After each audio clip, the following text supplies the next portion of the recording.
Philip Goldberg is presented to our group a number of times. He is an author and has studied the world's spiritual traditions for years and years, and has as a practitioner, writer, and teacher, and a spiritual counselor and meditation teacher. Presentation today is the 4 pathways of yoga: mind, heart, action, and method. And so he's always brought to us deep insight on spiritual life and insight. And so it's a great pleasure to welcome him back to us again. And so basically, thank you for being here today, Philip. Thank you, Michael. Thanks to Mary Grace for reaching out and inviting me again. Nice to see you all again. It's not as much fun as being with you in person when you serve really good breakfasts. But on the other hand, I live on the East Coast now, so the time is a lot more congenial. And thanks for having me. I'm going to talk about the 4 principal pathways in the yoga tradition, and that there's essentially 2 reasons I've taken to speaking and writing about this. One is I find these categories useful concepts for anybody on a spiritual path to keep in mind as we move along, and our needs change and our perspectives change as we grow spiritually. We're always, whether consciously or unconsciously, seeking greater advancement, methods to move ahead. And we're after holistic, integrated, complete spiritual life. And I find thinking in terms of these 4 categories to be very helpful when, especially at times when you're thinking something's missing, I'm feeling this, I'm feeling that, what's going on? And I want to accelerate in some way.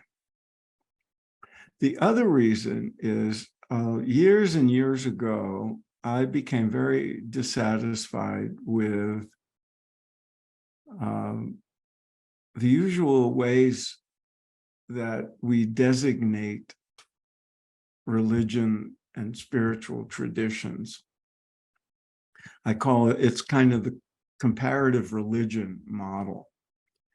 So if you take a class in world religions in a university or high school, or you get a textbook, there's the usual designations, and they mirror most of the kind of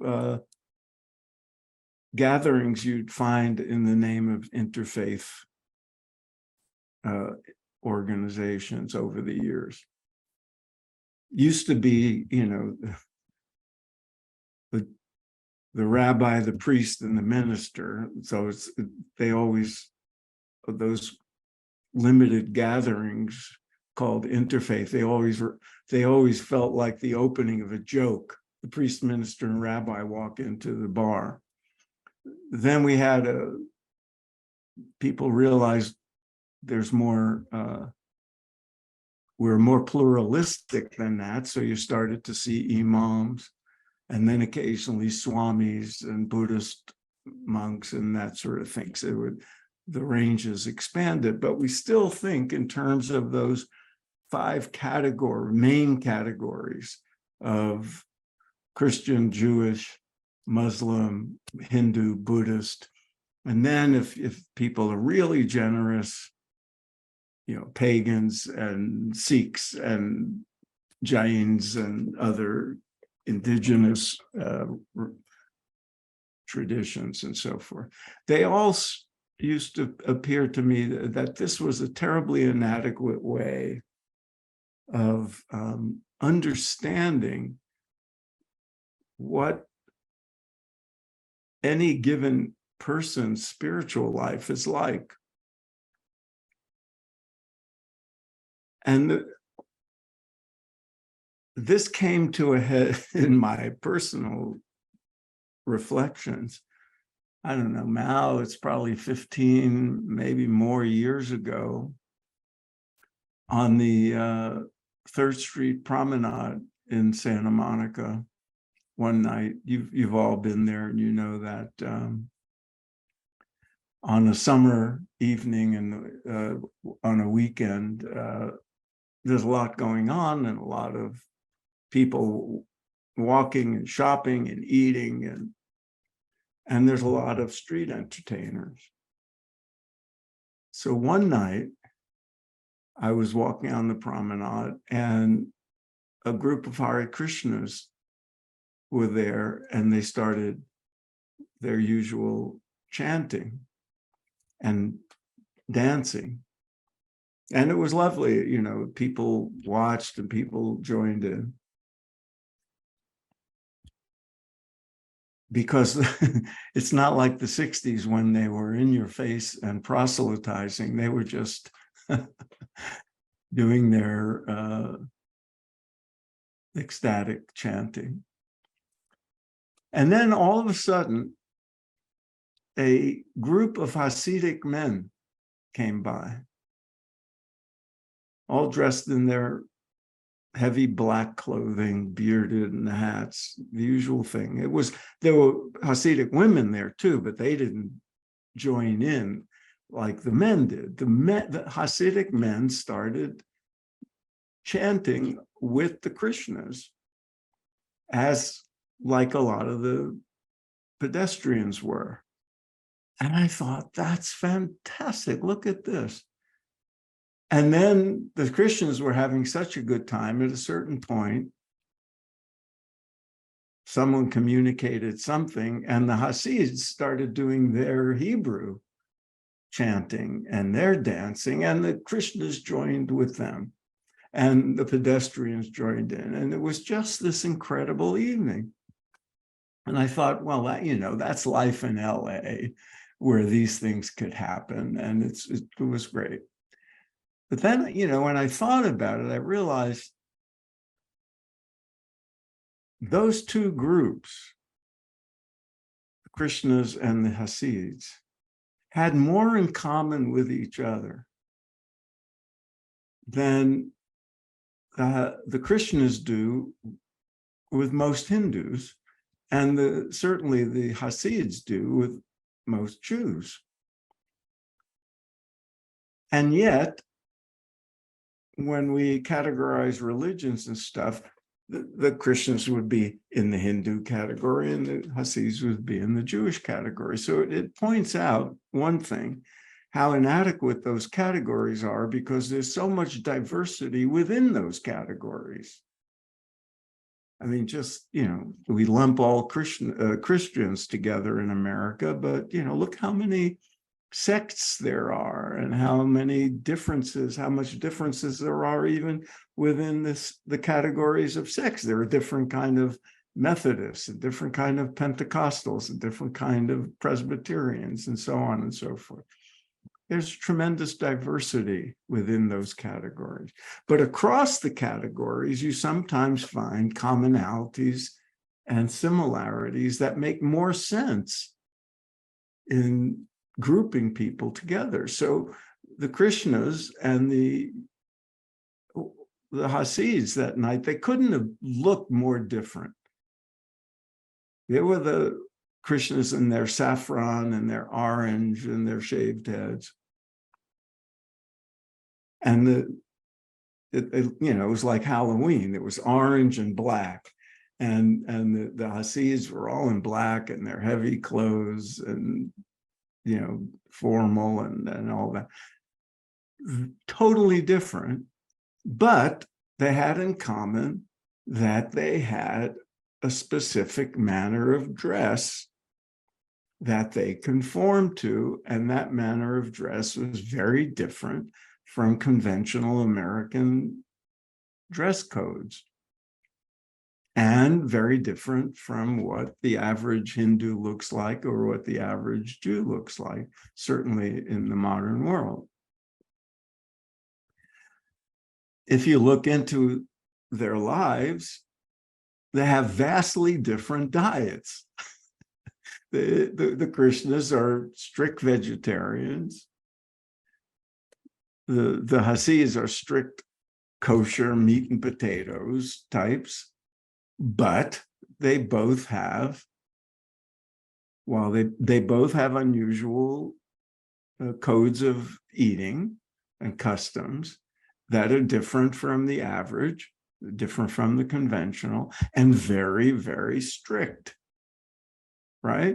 And if you go down the whole thing, all the rules they live by, all the ways they relate to their ancestry and their traditional paths to earlier periods of history, the rules they follow in their lifestyles,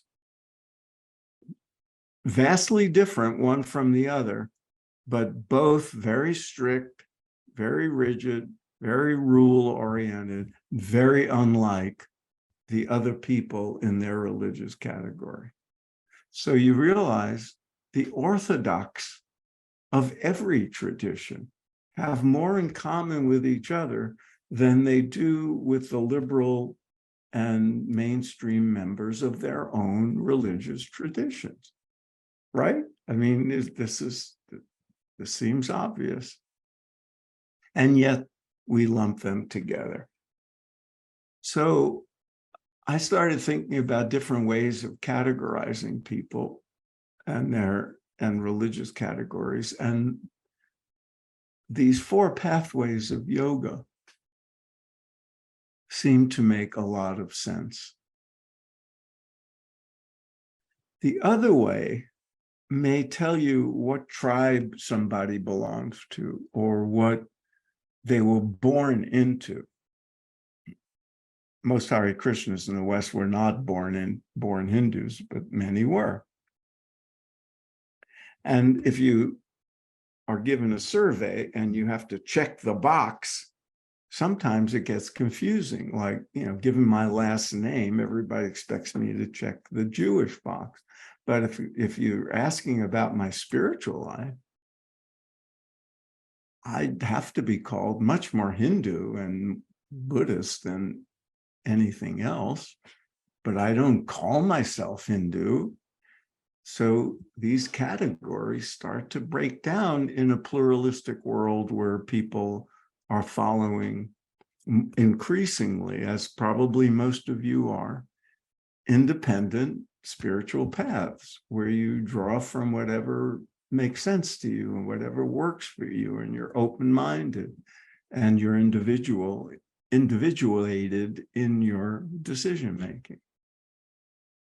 And this has consequences. If you focus on belief systems and the broad religious categories, it sort of enhances this kind of tribalism that it has caused so much danger and destruction in our lives.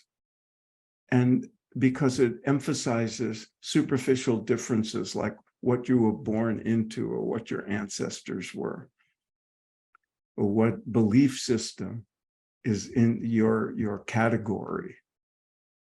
Whereas if you look more closely at people's actual spiritual lives and the practices they engage in, the way they look at the world, you find a lot more commonalities across the religious divides. The great scholar of religion, Houston Smith, who wrote the introduction to my book Behind This Shoulder, American Veda, he distinguished between what he called the exoteric, exoteric, aspect of religions, which is belief systems, membership, history, holidays you observe, rituals, and that sort of thing. And the esoteric aspect of religion, which is what you actually experience in your spiritual or religious life. And if you look at the first, the exoteric, that's where you see all the differences, and that's where people argue, and that's where people start wars and all that. My belief system is better than yours. My view of history is truer than yours, and all that. But if you look at the esoteric, what people actually experience, and particularly if you include the world, the mystical aspects of the world's traditions, like the Taoists that you were looking at before, then you find a commonality of experience. The mystics never argue with each other. They just get along and they have good time. And they say, oh, you do it this way. Maybe I'll try it. I do it this way. Would you like to try it? Because they're all having the deep experience of the divine in their own ways. So that's where you find the oneness. That's where you find the commonalities. Oh, you call it the Tao. We call it God. I call it Brahman. That's when you focus on the esoteric. And that's where I find the categories of the four pathways to come in very handy. In other words, groupings based on the types of spiritual practices and experiences people have, as opposed to the superficial aspect of what might be an accident of birth, or, where somebody goes on a Sunday morning or whatever. So the four paths, in case you are unfamiliar with them, one is called Bhakti Yoga, Bhakti.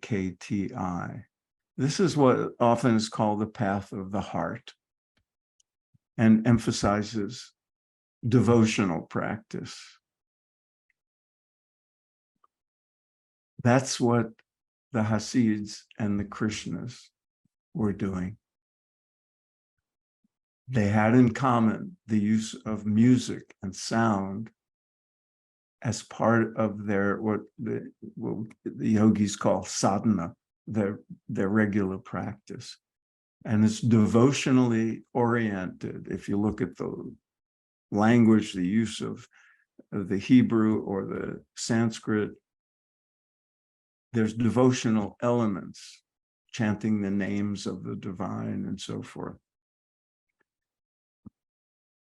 Ceremonies, many ceremonies in different religions are worshipful, devotional, and so forth. So that path of Bhakti Yoga emphasizes love of the divine, getting to the divine through acts of love, and so forth. The second category, and the order I'm speaking them in is arbitrary, is a karma yoga.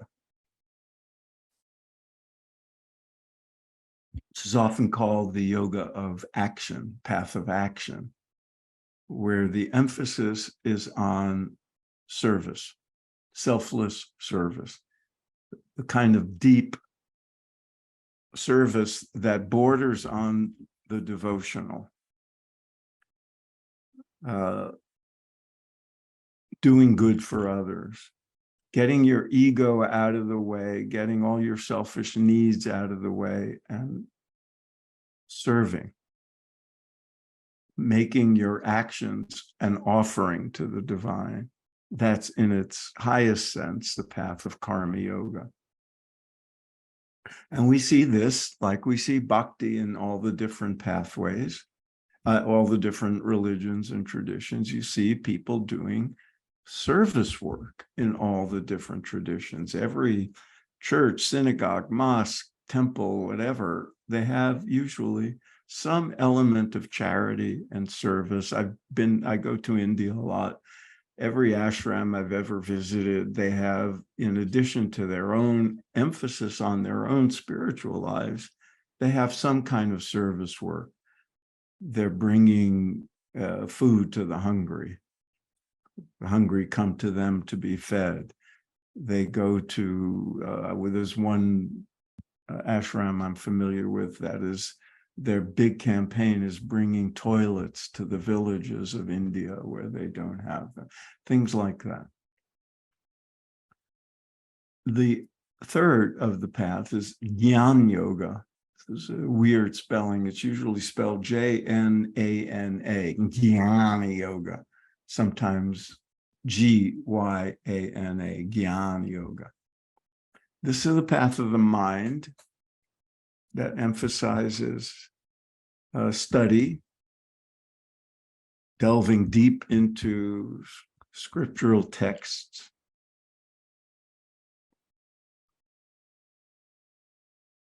and the cultivation of wisdom and discernment.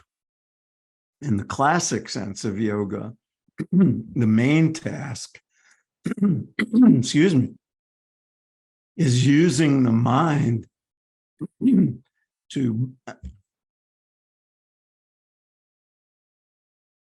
I'm in Western Massachusetts, and we're getting smoke from the Canadian wildfires. And though my windows are closed, it's still weird out there. The main task is always seen as using the mind to take you to the doorstep of the transcendent and then leaving the mind behind, using the study and discernment to distinguish the light from the dark, the true from the untrue, the eternal from the temporal, and so forth. So path of mind. And the fourth is a relatively new one. These first three, there's chapters in the Bhagavad Gita thousands of years ago about those three paths. The fourth is kind of implied in the Gita, but has in the modern world been more articulated as a path. That's called Raja Yoga, the royal pathway. And that's kind of method oriented. It's often called the path of meditation, but you can expand it to include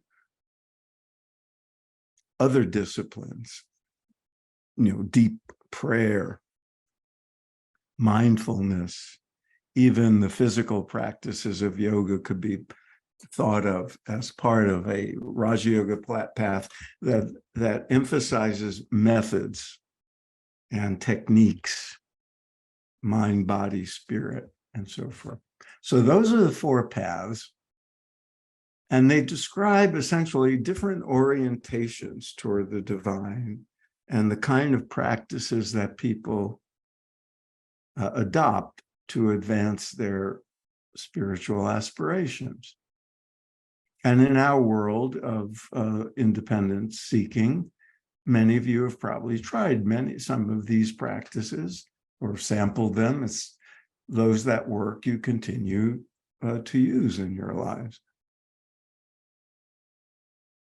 It's important to realize that the paths are not mutually exclusive.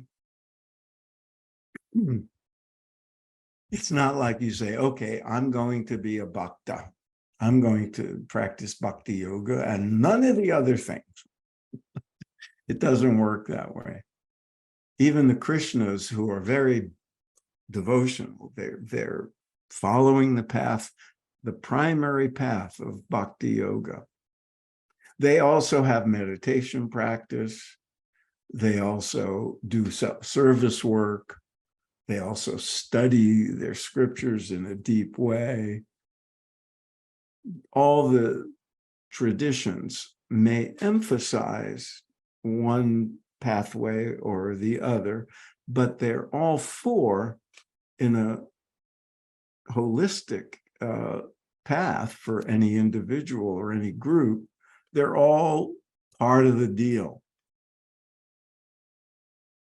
I know a lot of people who have been meditating for 40, 50 years. And for many of those years, that's all. That was their their practice. They were Raja Yogas. They meditated every day.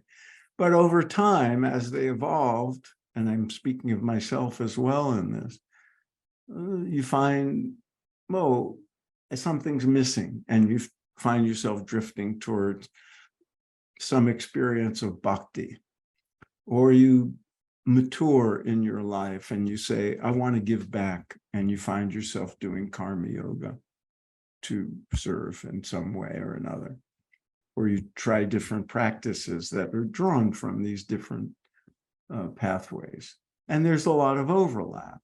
So as I said, you can be doing service work and it's a devotional practice. It's a form of bhakti. So most people, most serious spiritual people, draw from all four at different times of their lives. The emphasis may change at different times. You may, pick up something new, abandon something that's now feels stale or tired. But it allows us, if first of all, being aware of these things gives us clues when we start to feel those stirrings within us that I want something more, or that looks interesting. Maybe I should check it out. And understanding how these pathways work in all the different traditions frees us up. So those people on the Third Street Promenade were really unusual, to find Orthodox Jews open to these, wacky Hindus and vice versa. That's a rare open-mindedness that, very characteristic of LA. But it allowed them to experience something they would not have experienced before. So, back in the 60s and 70s, when people would see the Krishnas dancing in the streets, only hippies would join in and, and go to their temples, especially on a Sunday, just for the free food. So they'd, chant along and have some fun. And it would be like a little, rock and roll thing. But now, many more people feel like, oh, look, this looks like, I can get a spiritual charge chanting these mantras. So I'll do it.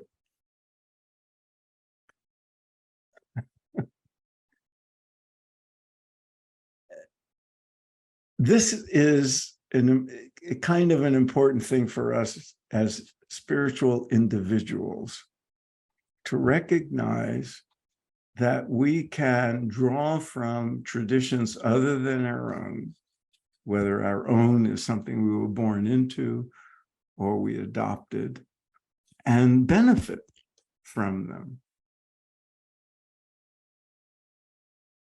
It also changes the conversation.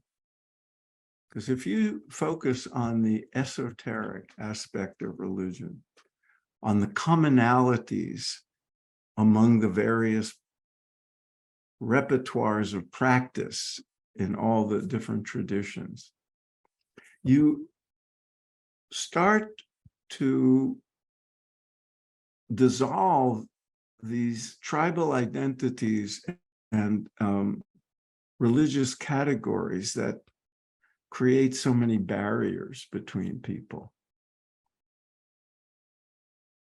I don't know if the Hasids and the Krishnas, went and had borscht after they were together that night, or a vegetarian meal in an Indian restaurant. But if they were to have a conversation, and say, oh, that was interesting. You believe this, we believe that. You believe in reincarnation, we believe in this. But yet we shared this ecstatic spiritual experience. Isn't that interesting? What did you experience during that? What is your day like? What is it like when you chant in the morning, when you do your malabi, japa? What is it for you when you're in synagogue and so forth? And if you get people to talk on that level instead of what they believe in, or what history, has what victims they have been in history, then the divisions dissolve. And if you look at the deepest experiences those people have, that's where the greatest commonalities come in. There's in the academic study of religion, there well, also some of it became popularized. There's a group of scholars called perennialists, and they this decades ago started studying spirit, what the sacred traditions and texts, the more esoteric ones, the lesser known ones, were saying about spiritual experience. And that's where this discovery that if you look at what the mystics wrote and what the mystics experienced, or what they wrote about their experiences, you find these commonalities. And Aldous Huxley and Joseph Campbell, Houston Smith, people like that were perennialists. They focused on the commonalities of spiritual experience. They were not saying all religions are the same. They were accused of that by stupid scholars, but they would, of course, never say that. Everybody knows religions are different one from the other. Spiritual traditions are different one from the other. But on the level of experience, there was this commonality. And Huxley published in the 1940s an incredible book called The Perennial Philosophy, where he drew from, it's almost like an anthology of passages taken from different writings of the mystics from all the traditions, broken down in categories, showing how they all had similar experiences. Years ago, I was involved in a group that was bringing together spiritual teachers and leaders from different traditions and different paths. And they came up with, I wish I could take credit for this, but I'll take credit for spreading the word. Someone came up with a practice that we would do together in small groups, people from different pathways. And the assignment was we were to reflect on our some of our deepest spiritual experiences, to recollect them. We also shared a lot of practices. Oh, you meditate this way. Oh, this is your mindfulness practice. This is how you pray. Let's do it all together. And that's a beautiful thing to do. You see that now a lot in interfaith groups. But this exercise we did was we would talk about our spiritual experiences. But the caveat was you couldn't use religious jargon. You couldn't say, I felt the presence of Christ. I was, I experienced Brahman consciousness. I experienced my Buddha nature. None of the jargon. It had to be everyday language. So you'd find people often struggling. But then when they said, well, what I experienced was pure love, an unconditional love coming from somewhere. or they'd say, I was utterly at peace. Or they'd say, it was a level of contentment or bliss I had never experienced before. Or all differences dissolved, and I realized I was one with, like the joke about the hot dog, I want one with everything. I'm one with the mountains I was looking at, whatever it was. And you find those commonalities. And some people were talking about getting there during prayer, and some people were talking about, this happening in a church, and some people were saying it happened in nature, and some people were saying it happened on a yoga mat, and so on and so forth, or during sex, or watching the sunset, or whatever it was, or music.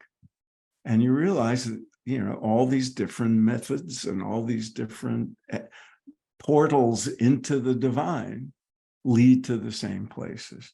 And that commonality, that recognition, is priceless. And so I would recommend that if you have such gatherings, try that sometime. Have people talk about their spiritual experiences, but don't let them get into their jargon. Have them, because you can interpret it later. Mystics had deep experiences, and then they would come out and talk about it, write about it in the language of their time, in the historical context of their time, in the tradition they came from.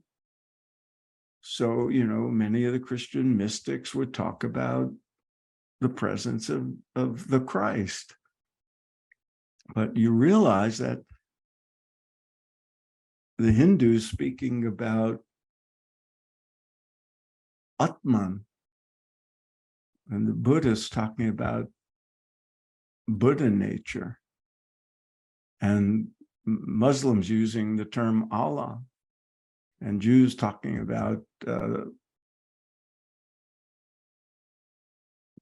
in language of the Torah. But they were saying the same thing in different languages. And in our personal lives, these pathways give us a kind of framework. I mean, if you wanted to, you could make a chart of each of the 4 pathways and list practices that are associated with Bhakti and Karma Yoga and Jnana Yoga and Raj Yoga, and you'll find some overlap. But one of the common things, for example, is you're moving along on the spiritual path, and something happens. Your heart opens up, and you find yourself wanting to direct that to something in some way, in a way that you hadn't before. We all express love and so forth. And so you might say, oh, I'm feeling a need for some bhakti in my life. Where might I find that? Where's a church, a temple that has the kind of devotional practice? Maybe there's, gospel singing. Maybe it's a Hindu group that does great Sanskrit chanting. Whatever it is, you might find the need for that. Or you might say, I've neglected my family. That's the focus of my heart. That's the focus of my devotion. I'm going to put some attention on that in the name of advancing my spiritual life, because that too is bhakti. That's householder bhakti. That's family bhakti. Or you might say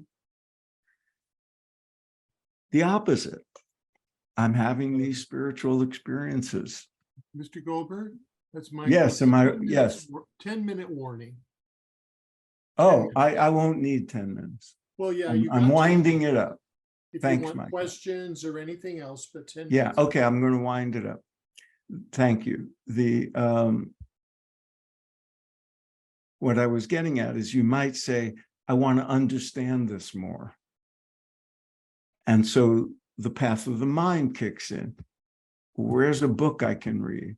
Where's something on YouTube I can learn more about this aspect of spirituality? I've never read the Upanishads. I hear Phil Goldberg's giving a series of talks on the Upanishads. I'll sign up. That part is true, by the way. Starting up in September. So if you're curious or interested, email me. I just did a series on the Upanishads. So it's that sort of thing might appeal to you. Or, you know what, I used to meditate and I stopped doing it. I want to get back to it, have a daily practice.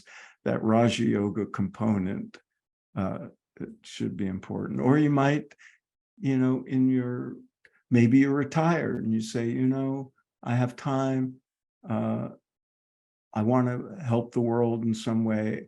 There's karma yoga opportunities for me, and I'm going to do it. I'm going to look into karma yoga and see what orientation I bring to my service work to make it spiritual sustenance as well as an act of generosity and so forth. So why don't I stop there and see if there are comments and questions. Does somebody moderate this, or is that on me? Well, Paul has his hand up. I don't know, Michael, how do you want to do that? Do you want to call on people or have Philip call on? But Paul did have his hand up. Okay, I'll go while you work it out.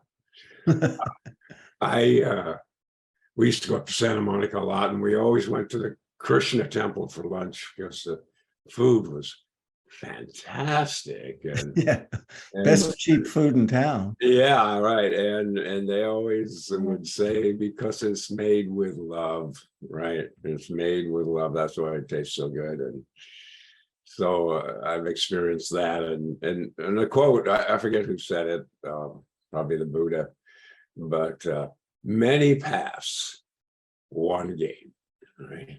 Many paths, one gate. And so that's, I think you're talking about the many paths to the gate of enlightenment. So thank you so much. Lovely. Thank you. Thank you. I see a hand, Amy. I had a question, Phil, about what book was it that you suggested about the mystics from Huxley? Perennial Philosophy is the name of the book. It's still in print. It was published in the mid-40s during the war. So you're saying perennial? Perennial Philosophy.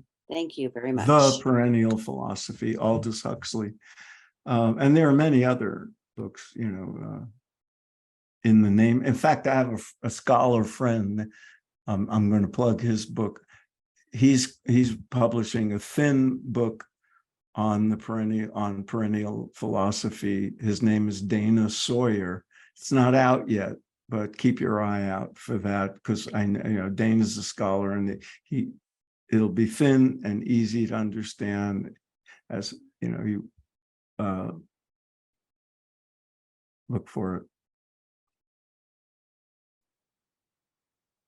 I refer to it in American Veda too, because it's such an important piece of, in American Veda, I talk about the history of how the teachings from India came here and the impact they've had.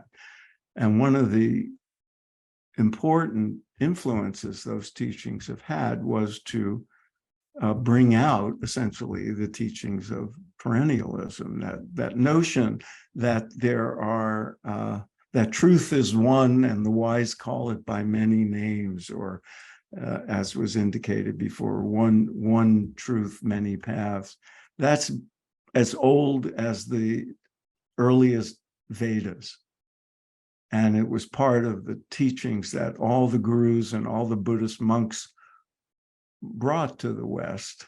That's one of the reasons we're all where we are today spiritually. Anything else?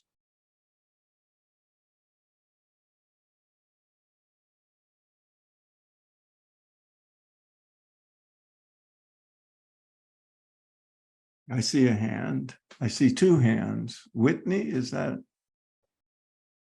Yes, it's Whitney. Yes.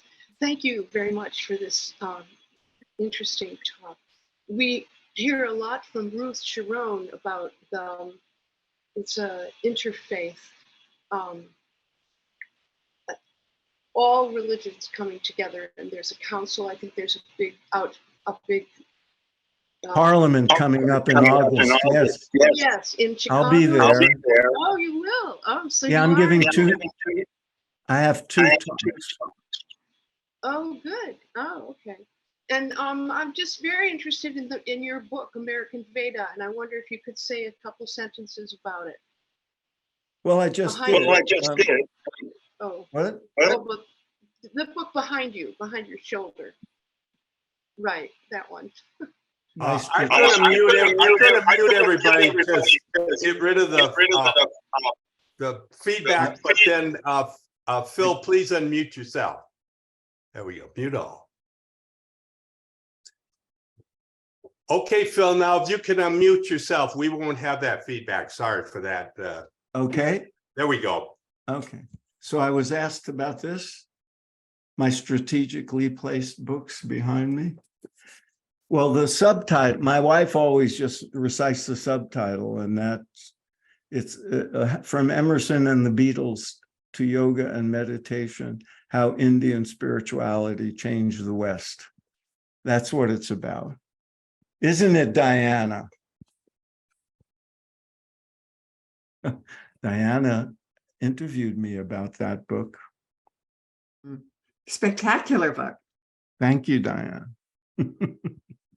I think Brooke also had his hand up So earlier. what's the title of that book again? American Veda. Okay. Hello, everyone. Hello, Philip. It's great to see you again. I have read that book as well and enjoyed Philip at the Inside Edge. He was the second speaker ever at the Inside Edge. Yes. That's Who was true. the first?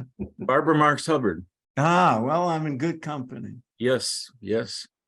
And I really enjoyed your book, American Veda. It's a very worthwhile trip through, the subtitle says it well, and he does that well, what it says in the subtitle.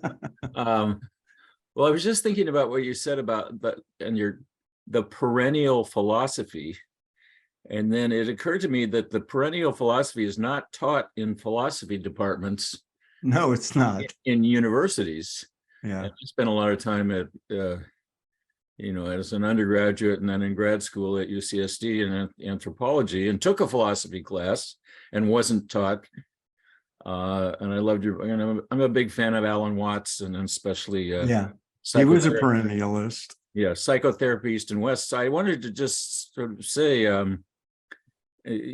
how do we, the broader we, keep the perennial philosophy going, or where do one of the ways is what we're doing right now, right? Yeah. But it probably needs support because I'm just interested in your thoughts on that Well, I think you're right. It's I think the implications are so important, particularly in areas, where we still have warring factions in the name of religion. And it requires, people who understand it, you said it's not taught. I know scholars who think the term perennial philosophy was unfortunate because it makes it sound like a system of philosophy.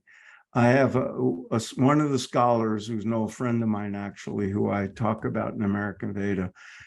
he did a study of mystical experience and engaged in a very important academic debate with scholars who feel that what we call mystical experiences are just psychological artifacts and not real. And he argued that they were very real and that there were commonalities in them across the different traditions. It didn't depend on what you believed in.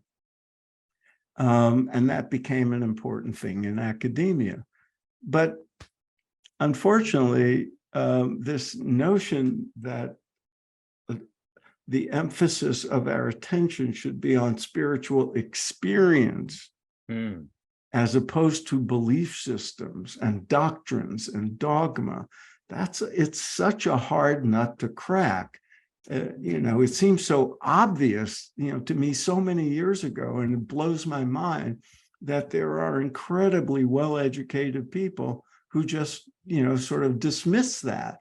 And they just keep focusing on what people believe in and what rituals they follow and, what the social constructs are from their religious past and so forth. Because a lot of the people in academia don't practice these things. But this whole growth of people who are spiritual but not religious and so forth, that's an endorsement of perennialism in a certain way, and it's growing and it's strong, but it takes a long time before it penetrates places like academic courses and so forth. And I'm not an academic, so I can't make a dent there, but I think we're going to I have know to people who are wrap it up trying their there. best. I think we're Thank going to you. have to wrap it up there. The session is Okay. we're out of time, but I would say you should send to Mary Grace all information on your current books, so she can send it out to the group. I'm sorry, say it again. Send Mary Grace some information on your current book offerings, anything you've got going on. And Okay. she'll send it out to the group. Anyone? Oh, interested. okay. I'll make a note to do Yeah, that. make a note to do that. And I'd Okay. like to thank you for the group and for everyone for an extraordinary presentation. It was wonderful again to see you, and I know we'd love to see you again. Really an awakening always whenever you're with us. Thank you. It's a pleasure.